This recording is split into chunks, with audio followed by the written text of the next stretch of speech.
সুপ্রিয় দর্শক আসসালামু আলাইকুম। 3D take Bangla pro YouTube চ্যানেলে সবাইকে স্বাগত জানিয়ে আজকের এই ভিডিওটি শুরু করছি।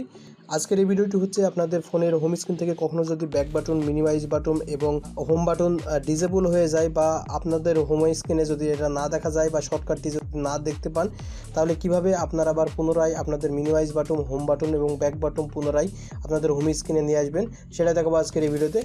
সো গাইস, বেশি বকবক না করে এখন আমরা চলে যাব মূল ভিডিওতে। তবে মূল ভিডিওতে যাওয়ার পূর্বে যে কথা না বললেই নয়, আপনি যদি আমার এই চ্যানেলে নতুন দর্শক হয়ে থাকেন তাহলে চ্যানেলটি সাবস্ক্রাইব করবেন, পাশে থাকা বেল আইকনটি অন করবেন, ভিডিওতে একটি লাইক দেবেন এবং নিচে চলে এসে কমেন্ট অপশনে টাইপ করবেন গুড ভিডিও অথবা নাইস ভিডিও।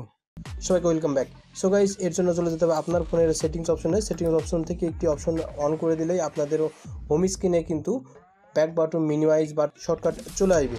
সো গাইস, এরপর আপনাদের যেটা করতে হবে, আপনাদের ফোনে আসার পরে আপনারা অ্যাডিশনাল সেটিংসে যাবেন। অ্যাডিশনাল সেটিংসে আসার পরে আপনারা যেটা করবেন সেটা হচ্ছে যে ফুল স্ক্রিন ডিসপ্লে, জাস্ট এখানে চলে যাবেন। এখান থেকে আপনার ফুল স্ক্রিন করা আছে, এটা আপনারা বাটন করে দিবেন। এটা বাটন করে দিলে আপনাদের সামনে আবার এই ধরনের ব্যাক বাটন, মিনিমাইজ বাটন এবং হোম বাটন চলে আসবে। সো গাইস, এই ছিল মূলত আজকের এই ভিডিওতে দেখা হবে পরবর্তী নতুন কোনো ভিডিওতে। আর নেক্সট টাইম কী ধরনের ভিডিও পেতে চান তা অবশ্যই কমেন্ট করে জানাবেন। ধন্যবাদ।